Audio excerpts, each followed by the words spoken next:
प्यारे साथियों, आप सभी का स्वागत करता हूं अपने एमआरएस स्टडी परिवार में।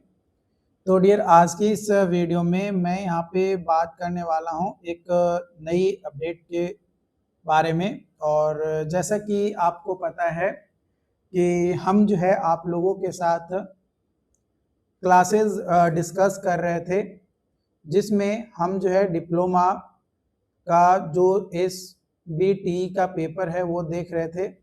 और ये इसलिए देख रहे थे क्योंकि BTSC जूनियर इंजीनियर एग्जाम्स में सेम सिलेबस दिया गया है, और लैब असिस्टेंट सिविल का भी जो है प्रोबेबली चांसेस है ये जब सिलेबस अपडेट किया जाएगा BTSC के तरफ से तो सिलेबस जो है सेम रहने वाला है जो सिलेबस जूनियर इंजीनियर का है, क्योंकि दोनों का क्वालिफिकेशन सेम रखा गया है। तो डेफिनेटली सिलेबस भी आपका सेम ही रहने वाला है। तो हमारा जो टॉपिक होने वाला है 2023 का 5th सेमेस्टर का paper design of steel and RCC structure से रिलेटेड क्वेश्चंस है। तो सबसे पहला क्वेश्चंस है कि advantage of steel is, steel का एडवांटेज क्या होता है? तो फायर एंड कोरोजन रेजिस्टेंस होता है। अगला सवाल है Indian standard code which deals with the design of steel structure, steel structure से डील करने वाला इंडियन स्टैंडर्ड कोड यानी IS कोड कौन सा है? तो IS 800 2007। अगला सवाल है slenderness ratio for lacing bar should not exceed, slenderness ratio for lacing bar should not exceed 145। कितना? 145 से ज्यादा जो है एक्सीड नहीं करना चाहिए।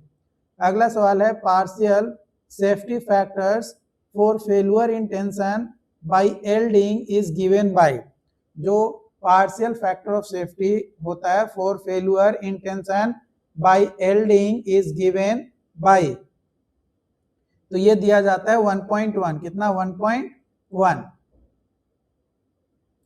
अगला सवाल है full form of ISMB is, full form of ISMB, ISMB का फुल फॉर्म होता है Indian standard medium weight beam, Indian standard medium weight machine weight beam, यानी बी जो है आपका सही है, मीडियम बीम या मीडियम वेट का बीम है वो आ जाएगा।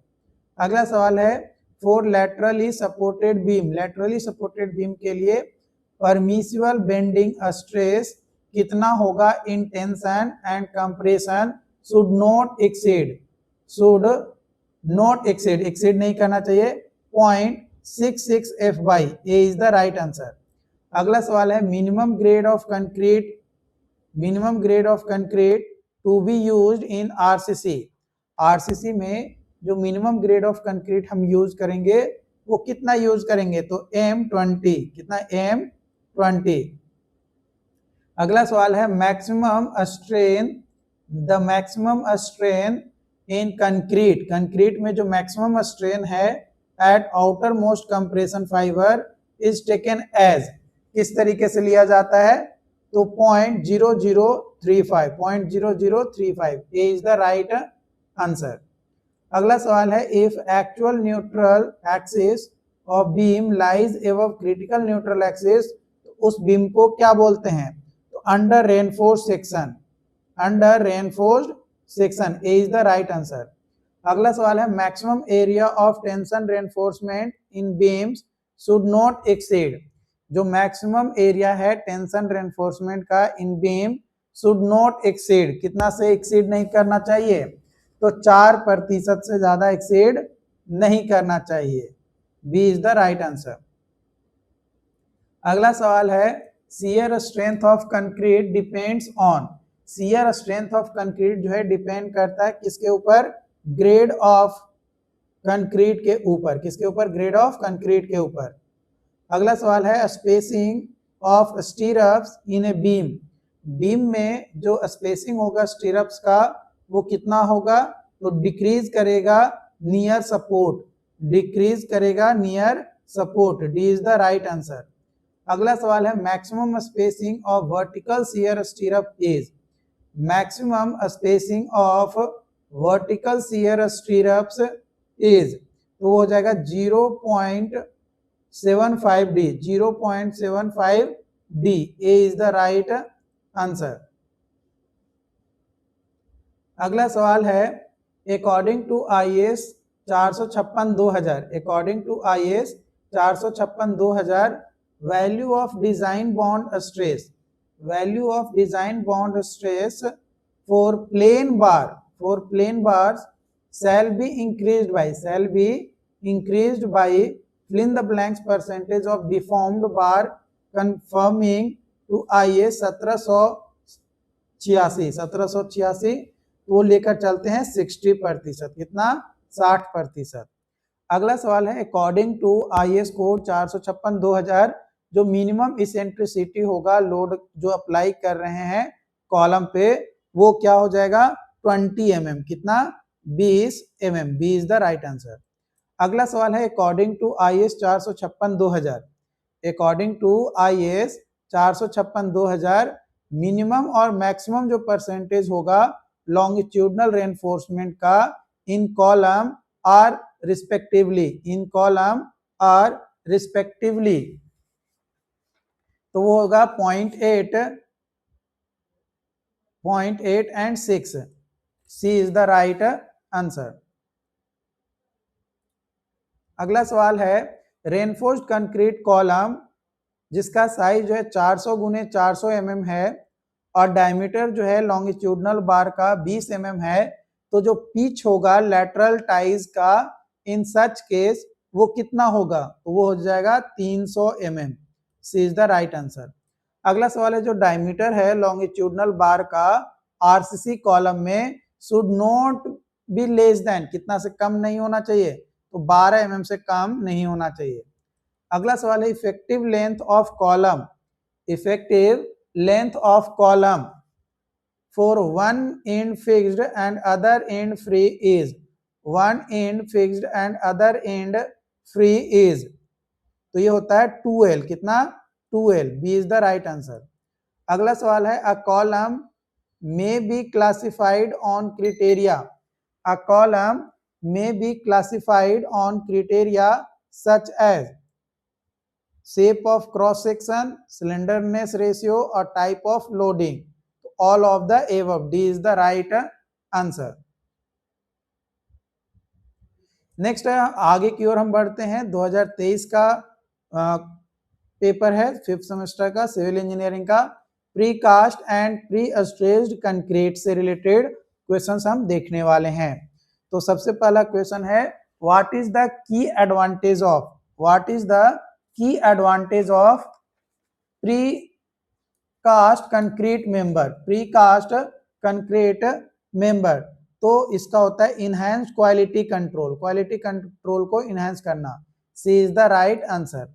अगला सवाल है paver block are commonly used for, paver block are commonly used for paving, walkway and driveway, तो C is the right answer। अगला सवाल है manhole covers are example of which type of precast element, which type of precast element, तो non structural element. B is the right answer.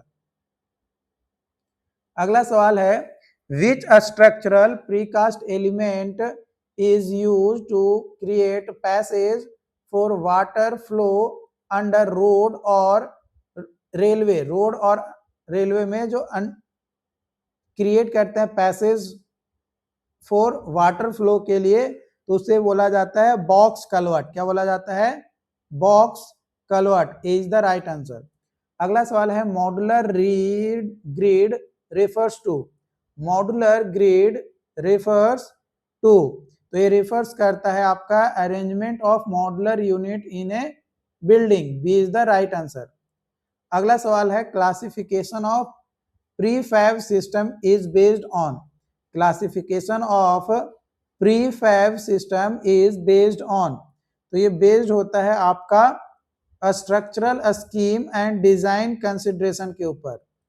D is the right answer. अगला सवाल है in the pre tensioning process, in the pre tensioning process the stressing of tendons is carried out.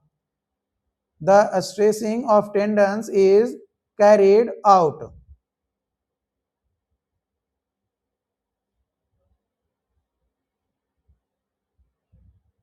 तो ये carried out होता है आपका before casting the concrete, before casting the concrete. अगला सवाल है loss of pre stress eight anchoring stage is mainly caused bye, is mainly caused bye. तो ये मेनली काउज्ड होता है, जो लॉस होता है प्री स्ट्रेस का, तो ये मेनली काउज्ड होता है बाय आपका slippage at anchorage point, slippage at anchor point, D is the right answer. अगला सवाल है the soffit of beam, beam का जो सॉफिट है after transfer of prestress to concrete will be under, किसके अंडर होता है, कंप्रेशन के, किसके, कंप्रेशन के, C is the right answer. अगला सवाल है वैल्यू ऑफ यू, यू का जो वैल्यू है in loss of stress equation depend on, किसके ऊपर डिपेंड करता है, टाइप ऑफ कंक्रीट के ऊपर, B is the right answer. अगला सवाल है which is one of the system used for pretensioning, pretensioning के लिए यूज किया जाता है, तो वो होता है Hoyer's longs lines, Hoyer longs line. अगला सवाल है in Gifford Udall system, in Gifford Udall system number of method for pre stressing member is, number of method for pre stressing member is, तो कितना होता है नंबर ऑफ मेथड, 2। अगला सवाल है magnitude of loss of prestress due to relaxation of steel is in range of, कितने के range में होता है, 2 से 8%, 2 से 8%, B is the right answer. अगला सवाल है the transfer of prestress of concrete is achieved by, जो ट्रांसफर है प्री स्ट्रेस ऑफ कंक्रीट वो अचीव किया जाता है, किसके द्वारा अचीव किया जाता है, तो जैक के द्वारा अचीव किया जाता है। अगला सवाल है the Freyssinet system of pre stressing involves arrangement of wires of number, arrangement of wires of number 12, C is the right answer. अगला सवाल है which of following is the Indian code, which of the following is the Indian code used for high strength concrete mixes, high strength concrete mixes, तो IS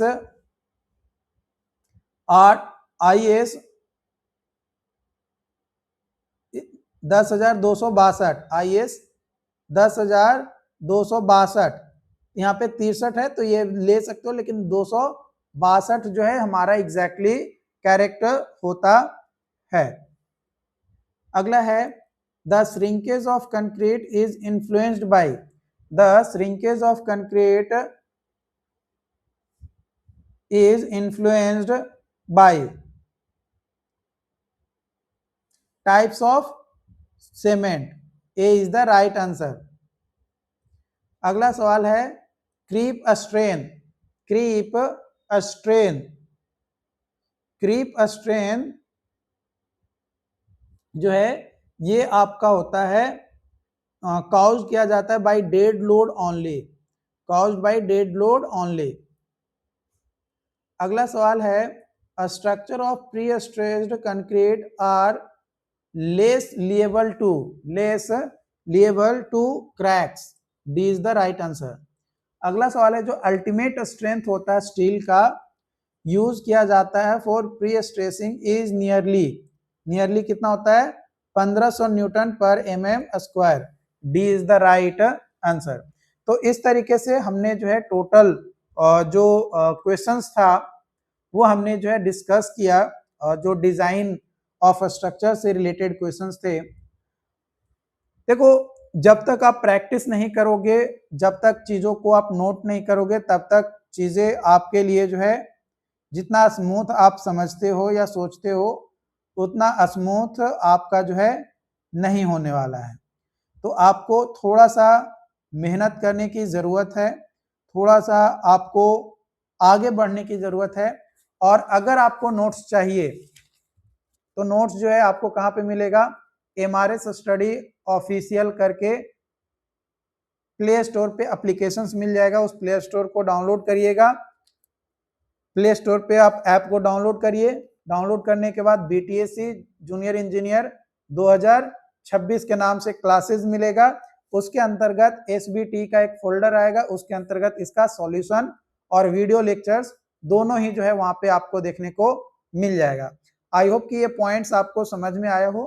किसी भी points में आपको लगता है कि प्रॉब्लम है, हमें सॉल्यूशंस की जरूरत है, तो आप हमें कमेंट करके बताओ, बिल्कुल उस पर जो है एक्शंस लिया जाएगा। काफी ज्यादा पेजेस में जो है क्वेश्चंस मैंने सॉल्व किया है। तो ये किसके लिए कर रहे हैं, आपके लिए कर रहे हैं, ताकि आपका जो प्रैक्टिस है वो स्मूथली जो है हो सके, आपका प्रैक्टिस जो है स्मूथली जो है चलता रहे, ताकि आप एग्जाम में बेहतर स्कोर कर सको। क्योंकि हर कोई यहाँ पे यही चाहता है कि भाई जो स्कोर है वो बेहतर हो सके। स्कोर बेहतर कब होगा, जब आप प्रैक्टिस करोगे, जब आप उसके लिए लड़ोगे, आगे बढ़ोगे, तब ना चीजें आपके लिए सही होगा।